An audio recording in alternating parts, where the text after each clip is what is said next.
Well, hey everybody, thanks for being here. Welcome to another edition of Lab Bytes.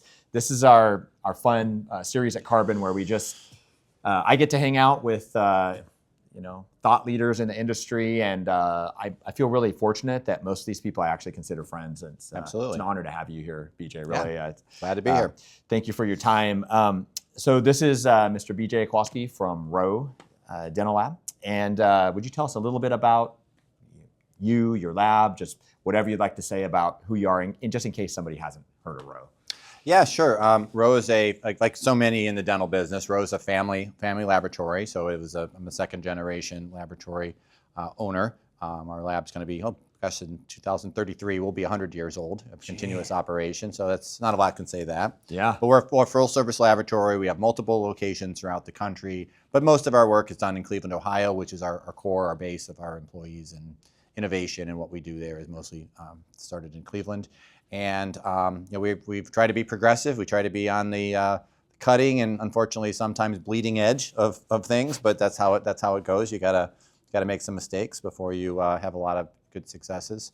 So when we focus a lot on really all areas of dentistry. Full arch tends to be a big focus of our lab. We do a lot of full arch cases. I think we service dentists in a very good way, very fast, with a very high quality product. And we're super excited to be in the dental community. It's a great space. Wow, 100 years, and it's that family legacy. How were the child labor laws when you were brought into them? Were they different than they are today? Yeah, well, that means I cleaned the garage and the plaster trap without proper PE equipment, and I didn't get paid. Yeah, that's how they were. Yeah, your exposure to HIPAA, all that was a little different back then. OSHA, HIPAA. So you describe yourself, kind of your specialty, your niche is really the full arch cases. That's what you shared with us just a second ago. Aside from that specialty, how do you like to differentiate your lab? And I mean, this landscape is changing so fast, right? And what are some ways that you feel like you differentiate aside from the full arch? Well, there's a lot of, I think this industry is about finding your little spaces and exploiting them and trying to be the best that you can in it. Another space is digital dentures. Right. As you know, we do a tremendous amount of digital dentures for a bunch of different groups, and from a single operator dentist to bigger group, just some corporate entities. And we just found something that we could be good at and push forward with it. So I think it's all about finding your little areas, and it really comes down to your people. Like where are your assets in your laboratory? What are you good at? What do your people enjoy doing? Trying to be successful at something no one likes doing is hard. Makes people's day hard. Yeah, and it's interesting you bring up dentures, because we know that number one, most dentists will tell you they really hate doing dentures. They don't see it as being profitable. Right, it's 5-6 appointments. You're stuck with them. Used to be. Right, and traditionally, and then what you guys have done, especially with some of your slick workflows with copy and reference dentures, you're just improving that outcome for patients, and also, but back to your people, are they enjoying what they're doing more now that they're transitioning off the bench to the digital realm? Do you think, or? I think so, but we really haven't. Almost all of our digital team has been new team members. Okay. We pretty much have just kept evolving into the digital space. For example, I find impression trays. Like every lab does some of those. It is less profitable to do impression trays digital. Yeah. It's just so down and dirty. You get the stuff, you fold it, you put it in, done. But we continue to do them digital because I want our whole ecosystem to be digital. So if somebody learns to do that, the next step can be crown design. Next step could be digital dentures. Want to just get them in that workflow, and it's worth making less or not making too much money on those trays, so that we're developing a pool of technicians that are digitally minded. Nice, awesome. What's one challenge, if you don't mind sharing with us?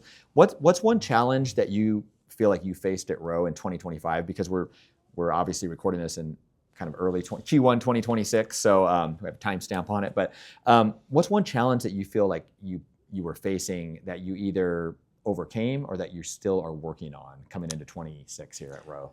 Yeah, I would say a challenge we've recognized and we're working on is getting that from your order into production as efficiently as possible. so often nowadays, it used to be you got paper prescriptions in and you put them in, but the data comes in so many ways now. It's iOS scanners, it's our own portal, it's direct API connection, it's written paper still, it's emails, it's phone messages, we're putting data in all these other places, but trying to streamline that, not only for efficiency, because at some point, you can only get your production team to be so efficient. I mean, at some point, there is a point of like, this is all we can do. We've given it all it's got. Is that from the movie? We've squeezed it for every, right, from the guy from Star Trek, right? I'm giving it all it's got. So we're super efficient with production. I think we do a good job, but how can we be more efficient with data entry? And I think that comes down to data, getting that data in, maybe using some different tools like machine learning and AI to try to basically interpret these prescriptions and to automatically get into our system and to try to just get more efficient and more accurate on the front end of getting things into production. So that's like a current goal that I'm trying to work through, what technology or process can help us with that. Okay. I think that's something that probably resonates with everybody who's watching, and especially, I'm sure, some of the conversations. Someone's going to actually watch this? Yeah, well, I don't know. If they see your name, not because of me, if they see your name on it, they'll definitely watch it. Oh, don't sell yourself short. You got a lot of good stuff out there.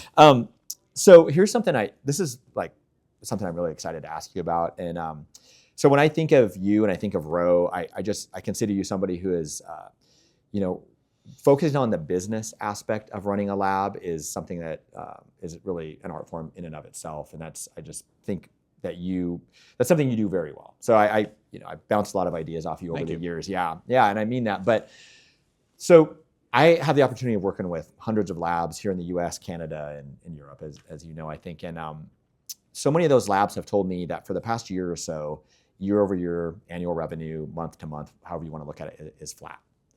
And we know we had like the COVID bubble that, COVID created this bubble of work that was kind of artificial that lasted a couple of years, right? And then we came down from that. And I would just like to get your thoughts on what do you think some of the factors are that are leading to labs reporting that they're flat? And it's not all labs, but most are saying overall we're flat, or we grew a little bit, or in this product category or segment we're down, but all on X is really kind of the only thing that's up or something. Do you think it's just discretionary spending, consumer confidence because of just the overall economy, what's going on in the world? Or when you think about that, what are some of the factors that lead to dentists not seeing as many patients and then us in the labs not seeing as much work? Yeah, so certainly I think the dental market, I think it's pretty clear, was flat last year for sure, and even the year before it was flattening and also kind of flat.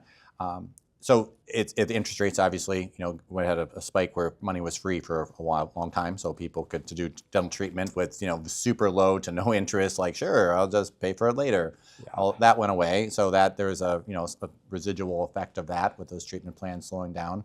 I think dentists overall, working a little bit less days per week, so it's more, getting into the pipeline. So I think a lot of patients are going into the office and saying, from what the data shows, a lot of people are going in and to the dental office, but not a lot are accepting more complicated treatments. Yeah. I think as many labs can think that, hey, you create your own destiny. We're all, other than some super labs out there that are gigantic, all small enough to create your own destiny. You're able to create your own economies. Just go get another customer. Just go take on another product line. Like, I try not to really worry about the economy because I think we can control our own destiny. Yeah. No matter what size you are. At some point of scale, there's one lab that starts with a G that might, the economy might affect them because there's just too much of too much volume. But we didn't know who you're talking about. But so I think that's part of it. What was the other part of that question? Do you think? Well, maybe I think you answered the question really well. Here could be part two of that question. I guess could be naturally is like, do you see that kind of starting to improve? Do you think we're going to start to kind of pull out of this kind of overall flatness, or what, say looking ahead for this next year? I certainly hope so. I'm optimistic. There's a lot of uncertainty in the world, nowadays. Things are still, the world's still at war and there are things going on and people are a little cautious for that. Yeah. But I certainly am optimistic about this year, mostly because of our personal plans, our personal growth plans and personal initiatives that we put on ourselves to try to grow, because I think you really are in control of your own destiny. And also, with the slowness, I think there's more competitors out there. I mean, it used to be like, I'm in Cleveland, Ohio, right? I had local labs that were our competitors, and that was our most, and that's not the case. I mean, we compete on a national scale and really a global scale. It's not just me. I think every lab does. Yeah. And we're not just competing with labs anymore. We compete with other manufacturers, implant manufacturers. I mean, almost all of them are making prosthesis now. I mean, they're making the final prosthesis. They're selling things in a box. They're going to these DSOs and saying, we don't work with labs, but they work with the bigger groups, but that's just a piece that comes out of the puzzle, like if XYZ implant company is now working with the DSO, well then the lab that was formerly working with that DSO has to go after maybe some smaller accounts to try to redo their sales. So I think the competition is more, including 3D printing and milling. I think there's renewed interest in 3D printing and milling. Yeah. I think SprintRay I think has 30,000 placements of printers. I think I heard clinically. Yeah. Wow. Which is great for them, good for them. They build a good ecosystem and it's competitive, but they're trying to partner with labs as well. But the fact is doctors have choices. Yeah. And some of those, you could look at those as challenges, but you also be like, hey, when temporary breaks, like it used to stress us out, we gotta fix it, drive it over there or ship it overnight. Now it's like, hey, we'll send you the file, print it in your office. And the patient is what matters and they're satisfied. And is it really lost business? It's also lost stress with some of those things that need to be done stat. So I think the competitive landscape has changed much more than it has in the last 10 years ago. Yeah, when I hear you saying that, I just think obstacles, opportunities, right? Yeah. Obstacles always create opportunities for us. So, well, great. I think in closing, I just ask you, what is there a piece of, aside from AI and maybe software that can help you streamline some of your communication, like you touched on, what is one piece of technology that you or that your lab is, or a couple, are really focused on? Here we're doing this at LMT Chicago. I've seen the robotic arm. Loading and unloading mills. That's super cool, right? Anywhere we can, further down the workflow stream, can we reduce human labor? Is there something like that stands out to you that you've seen here or just in general that you're kind of... the robotic arm and things like that is very, very cool. Obviously, that's being done for decades in all kind of industries, so it's just kind of being pushed into here. Nothing's really blown me away like, this is like a game changer. Okay. But I think, the focus on just trying to be as efficient at every level of your organization is not just it's going to be a requirement for you to be, continue to be successful as a lab person in the future, because you're just going to have to be efficient, and time is, our time scales are getting, Amazon ruined the world, right? You order something, you get it shows up that evening or an hour. So, this 10-day turnaround time is a dinosaur. You got to get stuff done fast. When they can print it in their office, when they can get it in different ways. So you just got to be, and part of that is being efficient. So you just got to figure out how to be efficient in your ecosystem and yet deliver the high quality product that you've been giving your clients. Or when a dentist can get a crown the next day. Yeah. We talked about that at Vision. Yeah. For sure. Okay, and then last thing, just kind of a fun question. What's something that maybe, people watching wouldn't know about you? Well, something, you and I had a conversation years ago, we talked about skydiving. Okay. And you've skydived. I have skydived, yeah. Yeah. And you just said you loved it. That's something that somebody may not, everybody has perceptions. They may look at you and be like, I didn't realize BJ would jump out of a plane. That seems crazy. Is there anything else? Have you swum with sharks? I have swum with shark, that's for sure. I Really? have scuba diving, yes. Not like in a controlled environment, but I've been scuba diving with sharks. I like to say something fun.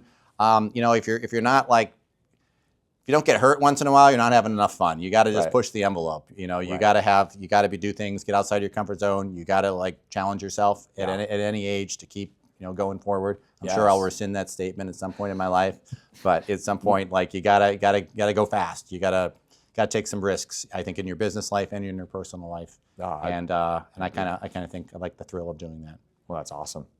Thank you so much. Yeah, man. I really appreciate it. And thank you to everybody for watching. And always good to see you, BJ. And we'll see you guys next time. Thank you so much for watching.